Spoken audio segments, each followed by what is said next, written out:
بسم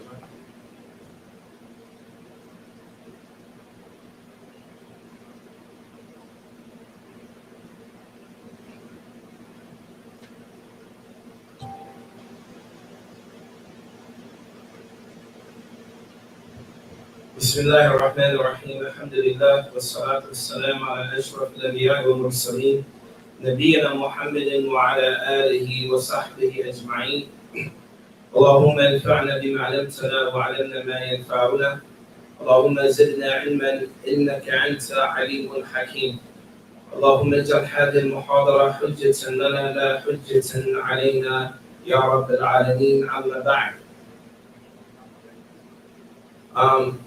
In continuation of our class, our previous class, in Zaad Al-Mustaq'ni, we're still mazilna, or we're still in the part we're still in the section dealing with purification. We're still in the section dealing with purification. What is the definition of purification? So the first thing is,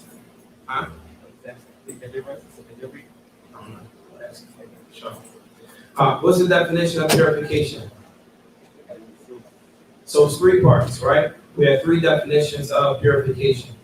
Number one, irtifa'u al-hadathi, right? Removing the ritual impurity. What else? Something like it. Or, that's number one. Number two, or something similar to it. Good. What's number three?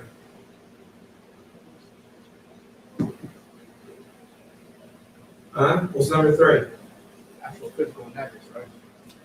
Physical impurities. Like what? Urine. All right. So then we said that purification comprises of three parts, right?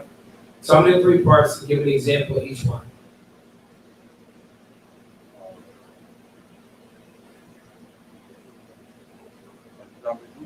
So say again. No. I want the first one, then the second one, then the third one. So remember, the first part of purification is removing a ritual impurity, right? Like what? No, removing the ritual impurity. Like what? What do you have to do? You have to make wudu, right? Right. The second one. What's the second part? Say again. Renewing the wudu. Renewing the wudu. Good. That's in the meaning of removing a ritual impurity. Good. What's the third part? Something off. Remove a physical impurity from you. Like what? Urine, something like that, right? Right.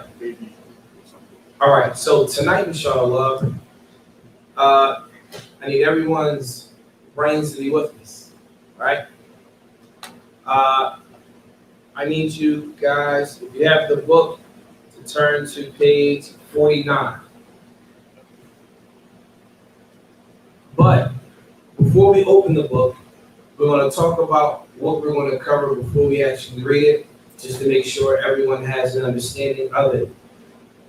So you need to make like some type of mental map, like a mental map of what we're going to be discussing, inshallah, right? So then,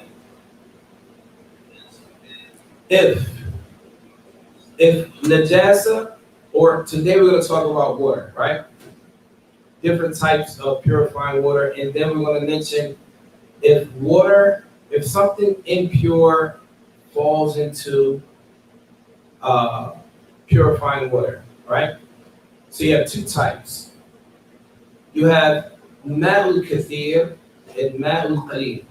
The difference between the two is if you have water and it reaches the amount of, they say in Arabic, qullatayn.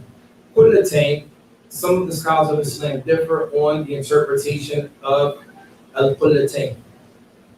Some say al-qullatayn is taqriban 300 liters of water, give or take. That's about 80 gallons of water. 80 gallons of water, right? This is important. I need everyone to pay attention. If you have 80 gallons of water or more, this is considered a lot of water. If you have less than 80 gallons of water, then it is considered ma'ul qalil. It's considered a small amount of water.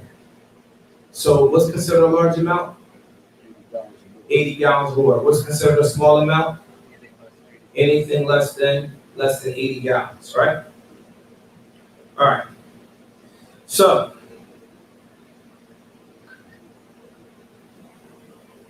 if najasa, or if any type of impurity falls into water, then you have to ask yourself, let's say a drop of urine falls into water. We want to know, can you still use this water for purification? Let's say an animal or something drops urine in water. Can you still use this water? Yes or no? Right? So then the first question we have to ask ourselves, if the water is a lot, if it's considered more than 80 gallons, فَلَا يُنْجَسُ بِمُلَقَّاتِ النَّجِسِ بِالتَّغَيُّرِ. Yani, this means that if a piece of impurity reaches a lot of water, a large body of water. Last week there was a brother here, he had questions about the smell, the color, and the taste. The only time that affects the water, well, not the only time, but one of the times is when we look at that is when the water is a lot. So let's say we have 80 gallons of water, all right? Some impurity touches the water. Impurity touches the 80 gallons of water, right? So we're gonna look for three things. That's gonna determine whether or not we can use that water or not, if it's ma'ul kathir, meaning more than 80 gallons. So for example, we have more than 80 gallons of water. Some dog urine touches the water, mixes in with the water. Cat urine mixes in with the water, right? These things mix with the water. There are three things or three components that we're going to look at to determine whether or not we can use that water to make wudu or ghusl from it. What are the three things we're looking for? Color, taste, smell. If it changes the color, if it changes the taste, or it changes the smell. Is that clear? The color, taste, or smell as it relates to the water, that is a lot. But we're excluding, we're going to come back to that. We're going to talk about human waste. But right now, we're not speaking about human waste, we're talking about animal waste or any other type of impurity that is not including human waste. Is that clear? If it's not clear, stop me, because it might get a little confusing later. I just want to make sure it makes sense. So right now, what we're saying is, if you have 80 gallons of water or more, and you have some type of impurity touches this water, we're not talking about human waste, but any other waste, animal waste, anything that's impure touches this water. Before you can use this water, you have to make a determination. Three things have to be determined. Number one, the smell, the taste, and the what? And the color. As long as those things do not change, as long as those things do not change, then the water is what? It's pure, meaning purifying, meaning you can make wudu with it. Once again, I'll make sure it makes sense. You have a whole tub full of water and it's over 80 gallons, right? You got a cat. The cat urinates in the water, right? It's over 80 gallons. You're like, dang, I need to make a ghusl, I need to make wudu. What do I do? Because you study fiqh, you're going to say, did the urine change the color? Did it change the taste? You're probably not going to taste it. But you're going to, if you had to, does it change the color, the taste, and does it smell? Right? Those three things. If those three things did not change and the water still is clear, remember, we're talking about 80 gallons, right? In this case, the water remains purifying, which means you can still make wudu from this water. Is that clear? Is that clear, Sheikh? All right. You sure? All right. So now we're going to move on to the next one.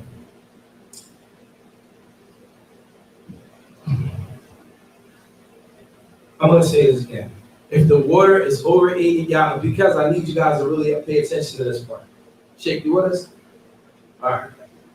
Like, so then, if it's a lot of water and some impurities fall into it that's not human waste, if it changes the water or it doesn't change the water. If it changes the water, then let's say the same cat urine falls into the tub of 80 gallons. Now all of a sudden we got a color in the water. Can we use that water? Can we use the water, Shake? You look confused. If it's more than 80 gallons. We're talking about the water is more than 80 gallons. That's why I said we gotta pay attention. Let's go back to the beginning. If the water is over 80 gallons, we're checking for three things. What are we checking for? The color, smell, and taste. If the color doesn't change, there's no taste, and the smell doesn't change, the water is what? Purifying, meaning we can make wudu with it. We have the same water, and a pig pees in it. Or not, not even gonna say pig, a cat. Just gonna stick with the cat. The cat pees in it again. This time, or urinates in it again. This time, the water, it changes its color. It's not purifying. If it changes its color, it's not purifying anymore. If it changes the smell, it's not purifying anymore. And obviously, if it changes the taste, then it's not what? Purifying anymore. Even if it is a lot of water. Even if it is a lot of water. Is that clear?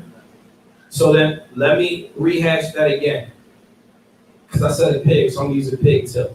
If a pig if a pig urinates in water, and it does a lot of water, and it's over 80 gallons, and it doesn't change the taste, it doesn't change the smell, and it doesn't change the color, it is what?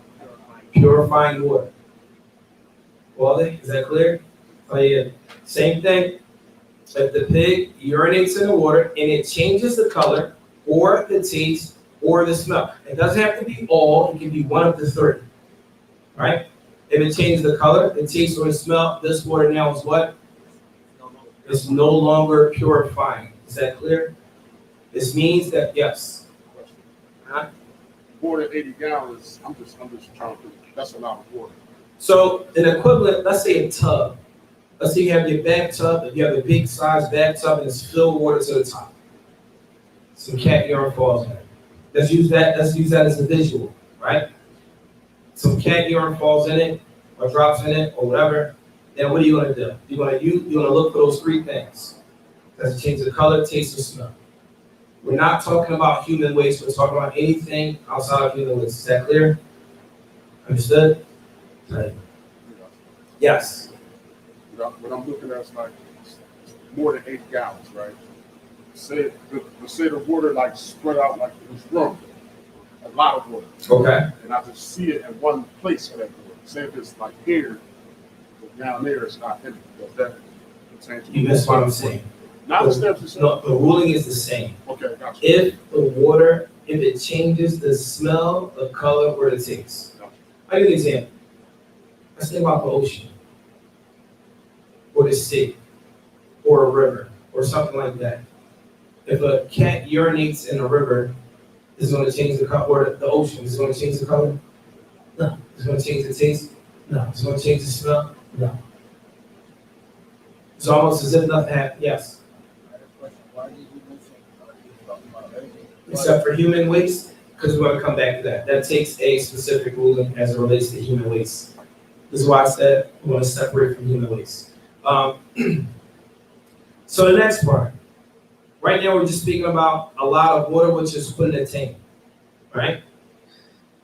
And this is due to the hadith of the Prophet ﷺ. He said, إِذَا بَلَغَ الْمَاءُ قُلَّتَيْنِ لَمْ يَحْمَلِ الْخَبَثُ وَكَمَا قَالَ عَلَيْهِ الصَّلَاةُ وَالسَّلَامُ. He said if water reaches qullatayn, which is about 80 gallons, then it cannot carry impurities. Unless, in this other part, it's not there, there's another hadith that says unless it what? Changes the color, the taste, or the smell. Right? And they say ma'ul kathir, a lot of water is at least 80 gallons, around about. Okay? Now we're going to talk about ma'ul qalil, a small amount of water. A small amount of water would be considered less than 80 gallons of water. Less than 80 gallons of water, right? The ruling on this water, yanjus bil mulaqat al-najasa. Yani, this means that even if, let's say for example, we have a bottle of water like this, right? If we have a cat, and the cat, you drop one speck of urine in it, you notice that it doesn't change the color, it doesn't change the taste, and it doesn't change the smell. You wouldn't even know a cat dropped a speck of urine in this water. Can we use it? Huh? No, we can't use it. Why? An-Nabi alayhi salatu salam, and we're going to give you a principle in the Usul fiqh, right? An-Nabi alayhi salatu salam, he said, إِذَا بَلَغَ الْمَاءُ قُلَّتَيْنِ لَمْ يَحْمِلِ الْخَبِثِ. If water reaches 80 gallons or more, then it cannot contain impurities in it unless what we mentioned before. So then we're going to give you something called mafhum mukhalafa, meaning the opposite is true. This is one of the principles in usul, mafhum mukhalafa. That means if the water does not reach qullatayn, then anything that touches it becomes impure. Does that make sense? So then, even if a cat urinated in this cup of water, bottle of water, and we don't see it, we can't see the color change, smell, nothing, this water becomes najis, impure. This water becomes najis, impure. Water that we cannot use for anything. We can't even use this water to clean our clothing if something is on it. You just have to dump it out.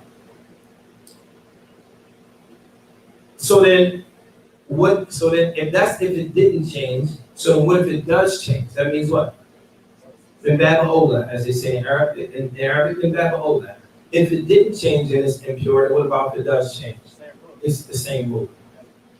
So then, I want somebody to tell me the rulings between a lot of water and a small amount of water.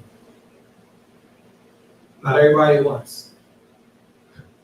Yalla, bismillah. You gotta speak up, Sheikh. If it's over 80 gallons, then it's good. No. Before we get into that, I need you to tell me what's considered a large amount of water and what's considered a small amount. Put it in a tank. Or more. Right? Anything under 80 gallons or less is considered a small amount. Good. Anything, and this is all estimated. It's not exact. You can't tell us exactly 80. Some say 72 gallons. You know what I mean? I'm just giving a roundabout. If it's 80 gallons or more, this is considered a large amount of water. If it's less than that, it's considered a small amount of water. Is that good? Is that clear? All right. What's the ruling on dropping some impurity into a large amount of water? So I'm going to start asking questions. I want you guys to give me the rulings on it. That's how we're going to play this game. All right? Because now you guys are all fuqaha, right? We're learning, right? So if you have an animal, say anything. Let's think of something. Like what? Cow. Huh? A cow. A cow. But we don't see cows around. We see cows. What's real? That's a real. Huh? A squirrel? Dog. A dog. All right. Let's say you got this big body of water. For whatever reason, right? A dog come past, pull his leg up, and urinates in the water. You're like, dang. Then, and you know you have to make wudu, and you're thinking like, dang, what's the ruling on using this water? First thing you do is looking through your phone, who can you call? You can't call the Ghostbusters, right? So now you gotta think like, all right, I remember covering this. What do I do? What's the first thing you wanna look at? It's a body of water. The first thing you wanna ask yourself is what? First question. How much water is it? How much water is it? That's the very first question you ask yourself. How much water is it? Okay, it's more than 80 gallons. That's one check. What's the next question? How does it smell too? Huh? Did it change the smell or the taste of the water? Did it change the smell or the taste or what? The color. So you're gonna look. Did it change? Right now, as an example. Did it change? Is it a small amount or a It's a large? large amount. A large amount, no. It didn't change. So it didn't change. Can you use it? Yes. What's the dalil? Here, the hadith of- النبي عليه الصلاة والسلام said إذا بلغ الماء قلتين لم يحمل الخبث. He said that if water reaches 80 gallons, for example, then it cannot contain impurities. So therefore, you can make wudu from this water in with ease. Make sense? Right. I'll give you another example. The same thing happened. A dog urinating in the water. What's the first thing you want to look at? The amount of water. It's less than 80 gallons. You can't use it. But the brother's like, but look, it's not changing the color, the taste, or the smell. Huh? Doesn't matter because the principle. Because of the principle. But what evidence do you have, Akhi? The hadith says as long as it doesn't change the color, taste, and the smell, it's cool. First idea. What's the first idea? Mafhum mukhalafa. That means the opposite is understood. So then you say, he said, wait a minute, what about the hadith that says if it doesn't change the color, taste, or smell? The water's clear, then nothing happens. So what do you say to that person? You want to mention a hadith, إِذَا بَلَغَ الْمَاءُ, if the water reaches kullatayn, which is about 80 gallons, then it can't contain impurities. So you're going to say, all right, the water is less than that. What does that mean? That means the opposite is true. If it's less than that, that means it contains impurities. Even if you listen to the language, if. So it's based on the condition, if. Right. Its opposite would be, Yeah, that's not always the case though. But in this situation, that is the case, right? So, are we clear on that? Go ahead. As far as the large amount of water, all right? I'm sorry? As far as the large amount As of far water. as a large amount, okay. So, what Zubair was bringing up about, this is one area, right? Now, we know it's a period of, like, used for purification, but if the water is still, like, pure to use for other, like, drinking or If washing. it's pure, listen, understand this. We're not going to halfway give a verdict. If the water does not, if it's a large amount of water and it doesn't change the color, taste, or smell, then it's halal. Tahur. Meaning you can use it for whatever you need to use it for. There's no restriction. There's no restriction on it. Okay? So you trying to come up with scenarios where there are restrictions. I see it. All right? In general, there are no restrictions. As long as you use these principles, right? Those are the rules that you use. Like, we didn't even start reading the text yet. This is just an introduction before we read the text. But if we go straight to the text, you might not understand this. So we have to explain this first. So right now, are we clear on this right now? We clear? All right. So now we're going to get to the next part. Now remember, we're studying the fiqh of Imam Ahmed ibn Hanbal, rahimahullah ta'ala, right? So the earlier scholars that studied the fiqh of Imam Ahmed, they made an exception to this rule, everything that we just mentioned. What is their exception? They said that except for bowl al-adami wa adaratuhu, meaning or adaratuhu, meaning they made an exception for feces and urine that comes from humans. So now we're going to go into another category. So we understood the category of water if it's a large or small amount, correct? All right. Now there's a different category for large and small amount as it relates to human waste. Is that clear? There's a different rule or different rubric or formula that you use as it relates to human waste. How? What is it? So, al-kathir, meaning a large amount of water as it relates to human waste. ما يشق نزعه منه. If it is difficult to remove that water, if it's difficult to remove the feces or the urine, then this is considered a large amount of water, and therefore you can what? You can use it. If it is easy to remove the urine and the feces, then this is considered a small amount of water. And this is specific to human waste. As it relates to the scholars of the Hanbali fiqh from the Mutaqaddimin, from the earlier generations. Is that clear? Repeat that. Yes. So when we mention a large amount and small amount as it relates to human waste, urine or feces from a human being in water, what is the, because remember I said before, if an animal urinates in water, then, right? Then we have to use, is it bigger than 80 gallons, etc.? What does it change color, taste, smell, etc.? As it relates to human waste, there's a different rule for that. What's the rule?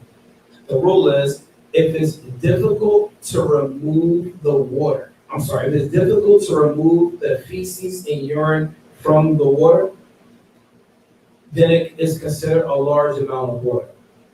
And if it is easy to remove, meaning you have the ability to remove the urine or the feces from the water, then this is considered a small amount of water. And if it's a small amount, then it is what? Najis. You can't use it. And if it's a large amount, then what? You can use it. Are we clear? Any questions about that?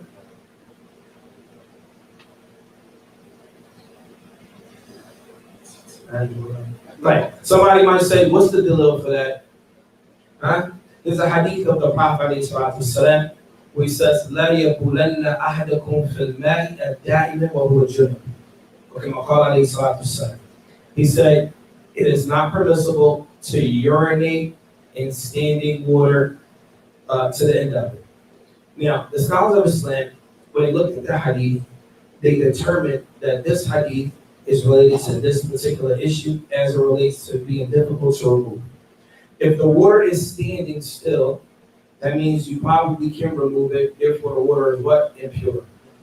And if the hadith says da'in, da'in means it's still water, it doesn't move. This removes a river, this removes an ocean, this removes water that is running in a stream. Does that make sense? So if water is running in a stream, then it doesn't apply to that hadith. Well, is that clear? Yes. So we're not taking on the stream, snow, and taste. That has nothing to do with it as it relates to human waste. As it relates to human waste. Any questions? All right, so now we can read the text. I needed, before we went into the text, I need you all to understand this first, there's little notes here, before we actually read the text. And I'm going to show you how to read the text, because if anyone reads Arabic and they read Zaad Al-Mustaq'ni through the text, it's going to be very confusing. But really tonight, we're only covering one sentence. This whole class tonight is one sentence in Zaad Al-Mustaq'ni. All right? So we're going to read what the author says. Actually, it's not one sentence. It's 3 sentences. But it's one part. قال المصنف رحمه الله تعالى. So the author, he says, whoever has the book, follow along. I tried to make notes in the English version to make it easier to follow. But if you're reading the book in English, it's on page 49 at the bottom. It says, if it reaches qullatayn. That's what it says in English. I'll read the Arabic here. It says, وَإِنْ بَلَغَ الْقُلَّتَيْنِ وَهُوَ الْكَثِيرُ. The first thing he says is that if the water reaches qullatayn, وَهُوَ الْكَثِيرُ, this is considered a large amount of water. And then they're going to get into the numbering system here. It says, وَهُمَ خَمْسُمِئَ رِطْلٍ إِرَاقِي. They use a measuring system from Iraq or Iraq. This is the measuring system they used back then. And if you look at the numbering system, it actually means around about 80 gallons. This is so that it makes sense to us, okay? It says, فَخَالَتَتْهُ نَجَاسَةٌ. All right, so for those that have the Arabic, that are reading along in the Arabic, I need you to put a parenthesis between غَيْرُ بَوْلَ آدَمِي or أُذْرَتُهُ الْمَائِيَةِ. You put a parenthesis around that and read it. It's kind of confusing, but what he says here, فَخَالَتَتْهُ نَجَاسَةٌ غَيْرُ بَوْلَ آدَمِي أو أُذْرَتِهَا الْمَائِيَةِ. So it says, if you have a lot of water, and if the water is mixed with impurities, that is not human waste or feces, it's not human urine or feces, فَلَمْ تَغَيِّرْهُ, and it doesn't change. And then it says, or again, which is confusing. And then it says, or خَلَطَتْهُ بَوْلٌ أَوْ عُذْرَتْهُ وَيَشُقُّ النَّزْهُ كَمَصَانِعْ طَرِيقَ النَّكْتَ. Or, it says, or, if you have a large amount of water and it's mixed with urine or feces, but it's difficult to remove it, then the water is purified. Does that make sense? You sure? All right, so here in this sentence, there are three elements to it. Number one, if the water is a lot of water and it doesn't change, if you can actually, from this sentence in the book, you come up with three parts. Part number one, if there's a lot of water and it doesn't change, then it becomes what? Purified. There's a lot of water and there's a lot of water and impurities touch the water, but it's not human waste, and it's a lot of water, and it doesn't change the color, taste, smell, then it is what? Purified. That's two. The third, if there's a lot of water and the water is mixed with urine and feces from humans, but it's difficult to remove, then the water is what? Purified. So those are the three parts here in this segment of how water becomes purified. Any questions about that? All right, we're done. This class will hold that. That was a whole lot, the process, but I can't give you anything more than that because then you're going to forget all of this. All right? So we're going to run it back from the beginning. Who can run it back from the beginning? I need you to say. Now, right now, you're going to go home, you're going to teach your family this. I want to hear what you're going to say. Y'all listen to that. Hand them the microphone so they can hear. Come on now. No, Shake, that's how it goes. Grab it on the mic. Grab the mic, Shake. Come on now. No, I want to hear it. Because Because I'm losing my voice. I don't want to keep saying what you said. I want to make sure everybody can hear you. Shake is right there. Just pull it from that way. There you go. Bismillah. Allahu Akbar. right there. Because I did all the talking. I want somebody else to talk. Teamwork make the dream work. Come on, let's go. So, Is it on? All right, go ahead. Bismillah. so if you had, so first you have two situations when it comes to water. You have large amounts of water and small amounts of water. According to Al-Thamaraat or Zaad Al-Mustaq'ni, based on the number scale from the Iraq, that water, about 80 gallons of water, is considered a large amount of water. Okay. Yeah, I guess it would be like maybe 79 or less. For example. Yeah, We'll use so that. right there would be considered a small amount of water. So you have feces or urine from non-human things, kind of animal. Okay. If it's in that large amount of water, we describe it as 80 gallons or less or around, it would still be considered purifying as long as it does not change the color, smell, or taste. Do you agree with that? Yes. Do you agree with what he said? You don't agree with that, do you? Yeah, I agree, but he added less than that. It's 3 more, but yeah, 80 or more. But yeah, it's correct. 80 or more, and it doesn't change color, taste, and smell. Yeah. So basically what you're saying is if you have more than 80 gallons of water and some impurities touch the water, as long as it's not non-human, and it doesn't change the color, the taste, or the smell, Purifying. it's purifying. What does purifying mean? What does that mean, purifying? Why can't we just say the word is pure? Why we have to say purifying? Is there a difference? Pure could be cooling. Pure could be cooling. Good. Purifying means you can use it to make wudu or Purifying means you can use it to make to remove ritual impurities. All right. Speaking of that, what's the definition of purification? There's 3 parts. Pass the mic, brother. What's yellow? Bismillah. It's okay. You don't know? All right. What's the definition of purifying? Purifying is things that purify from ritual impurity. So purifying ritual impurity? Like, you need to make wudu. No. You said ritual impurity, right? Is that what you said? Yeah. All right. So if I'm a new Muslim, what does that mean? Ritual impurity. What does that mean? Explain to me ritual impurity. I'm confused. Pass gas and urinated. So therefore, you have to make wudu. But why do they call it ritual impurity then? Because it's not something that's physical on its own body. Like, it's like, you know, it's like not najis, so it's not physical. Can somebody help me with the definition of ritual impurity? Remember, we're talking to a person that is a new Muslim, and you say to them, you are ritually impure. What does that mean? How would you define that? What does that mean? I'm ritually impure. What does that even mean? You can't pray without You can't pray with it. Being ritually impure, that means you can't pray. That means you can't perform acts of worship. So if someone says, if you use the term ritual impurity or ritually impure, this means that you cannot perform acts of worship. Okay? So then, what's an example of being ritually impure? Give us a shake. No. What's being ritually impure?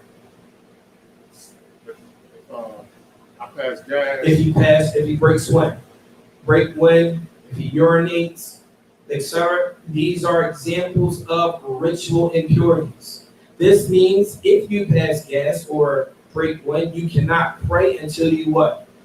Make wudu or become ritually pure. Now, what's the term?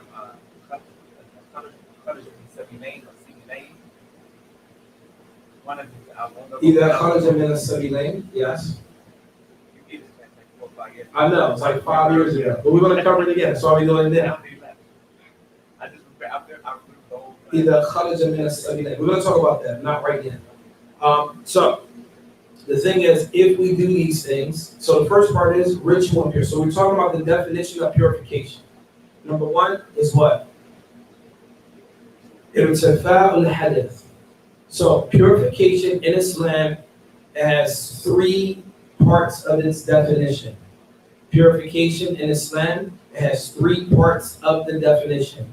The first part, he says, rafa'ul hadith, or irtifa'ul hadith, meaning removing the ritual impurity. That can only be done by purifying water. That's number 1. What's number 2? Something like it.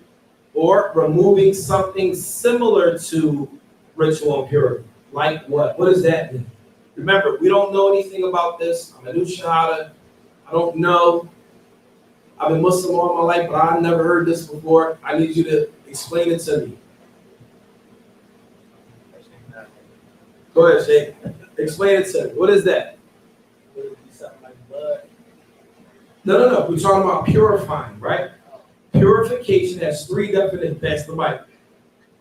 Purification has 3 parts to it. The first part is removing a ritual impurity. That's part number 1. There's a second and a third part. What's the second part? Sheikh, you already answered one. You don't know? All right.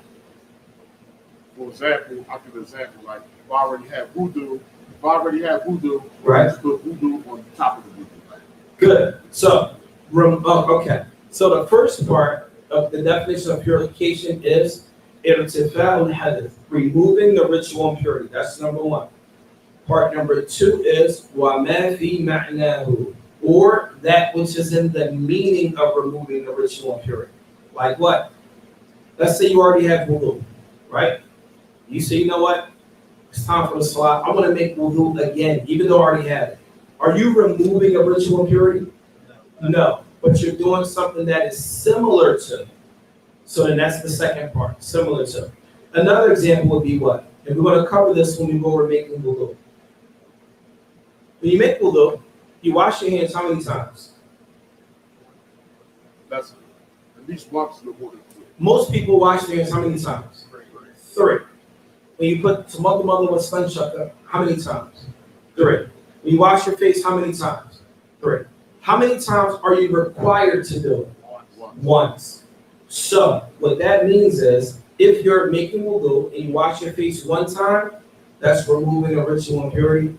And the second and the third time is in the meaning of removing the ritual impurity.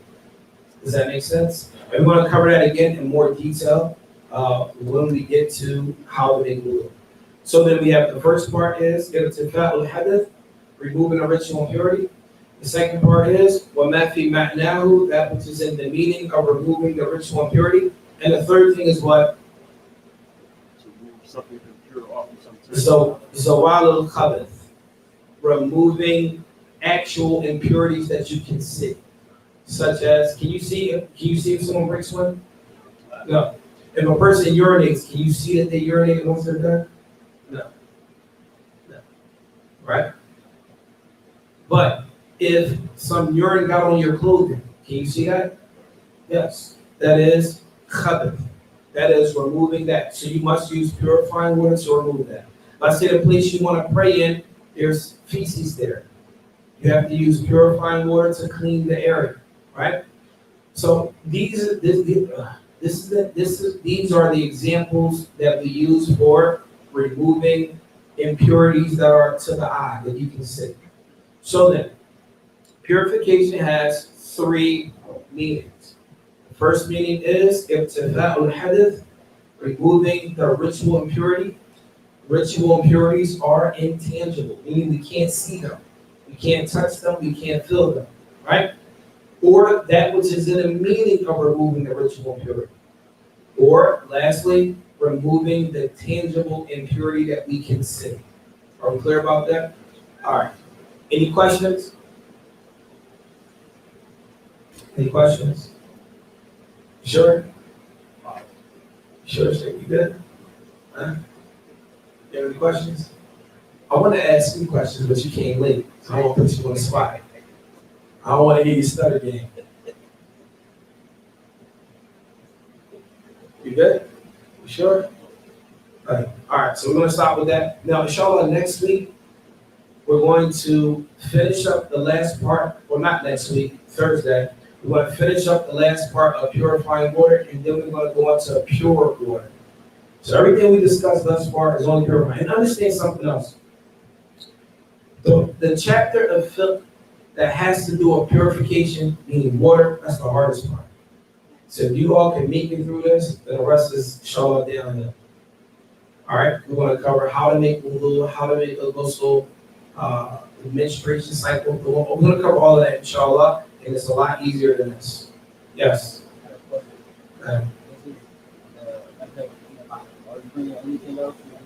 No. So he asked me, this is the method of Imam Ahmed, right? He said, are you bringing anything else?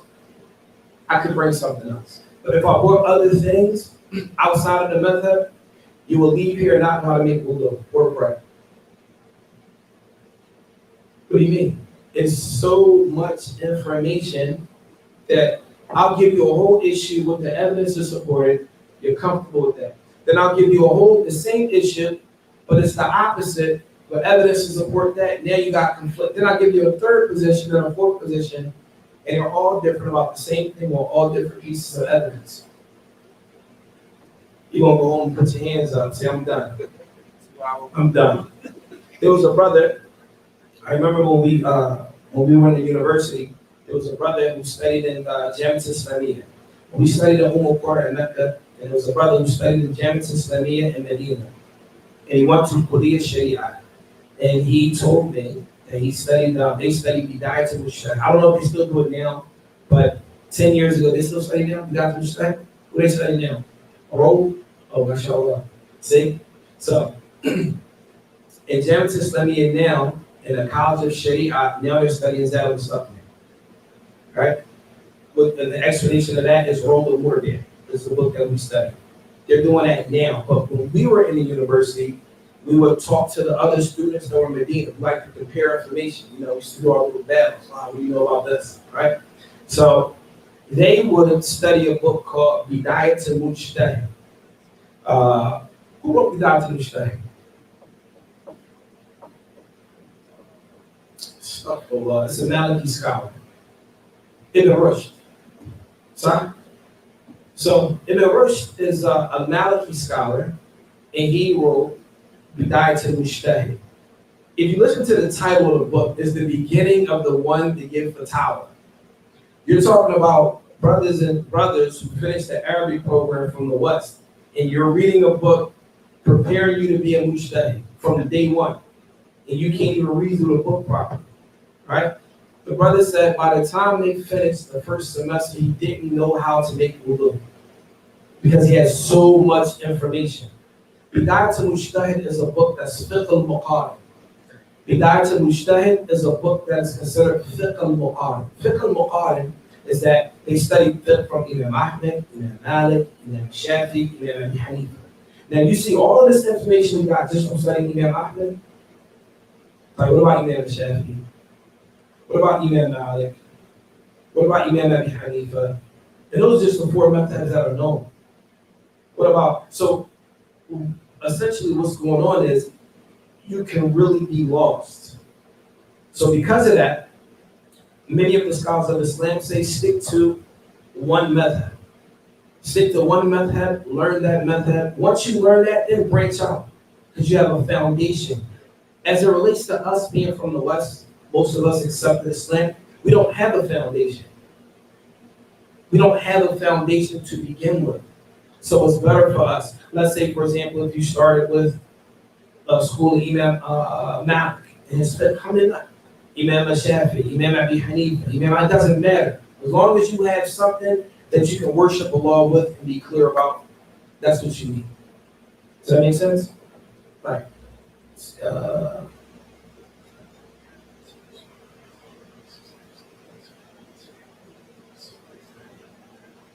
All right. A person asked a question. There's a question online. You see? Somebody asked online, it's a good question. It says, how is it that we're able to use the water with human feces that is difficult to remove to make wudu? So we're able to use that water because that water has balaga qullatayn, meaning it reached more than 80 gallons of water, right? That's number one. It is difficult to remove, which makes it allowable for us to use to make wudu with. An example is, she says, if someone has diarrhea in the water, how can that water be used for wudu? So remember, we're talking about water that's difficult to remove. That means it's a large quantity of it. If someone has diarrhea, this is a tub, it's not like less than a tub, for example. You can scoop it out. You can scoop all the water out. And before you scoop it out, it's going to be less than the qullatayn anyway. I'll give you an example that makes even more sense. If we're talking about human waste in particular, right? Let's think about the ocean. A person may urinate or have diarrhea in the ocean. There's diarrhea there. You can't gather all the diarrhea, but it doesn't affect anything because the water overpowers him and it's difficult to remove, right? Because if we were to use that statement that the person asked, that means that if a person uses the ocean to urinate or anything that is impure, we can never benefit from the ocean. It's no ocean. That means that you can't eat any seafood, you can't eat anything from the sea, nothing, right? So, and that would be difficult. All right. Any other questions? Huh? You got a question, Rosie? The book that you mentioned. I'm sorry? The book that you mentioned earlier that was studied in Medina. Bidayat al-Mujtahid. Yeah, so it's a comparative fiqh book, basically, right? Yes, it's a comparative fiqh book. So does it give the stronger position for the Yes. author? Okay. Yes. So the book of Imam Rushd, Bidayat al-Mujtahid, they'll mention the issue and then they'll mention the evidence for each method. And then at the end, he's going to give his position of what he feels is the most accurate. If you only read that book, you would think that, this is it. But then if you go to Mughni, Imam Ibn Qudamah, he does the same thing, and he says this is way, this is totally different than that. And then you read the books of Imam Abi Hanifa. They do the same thing. Then they come with a different result at the end. And at the end of the day, you'll be all over the place. Huh? You'll be all over the place, not knowing how to do a lot. So this is why the scholars of Islam, they advise that you study one particular method so you can get your foundation, and then from there you can expand كيف نشاء. كيف نشاء. طيب. Any other questions, inshallah? خلاص, we're going to finish with that. سبحانك اللهم وبحمدك أشهد أن لا إله إلا أنت أستغفرك وأتوب إليك. السلام عليكم ورحمة الله وبركاته.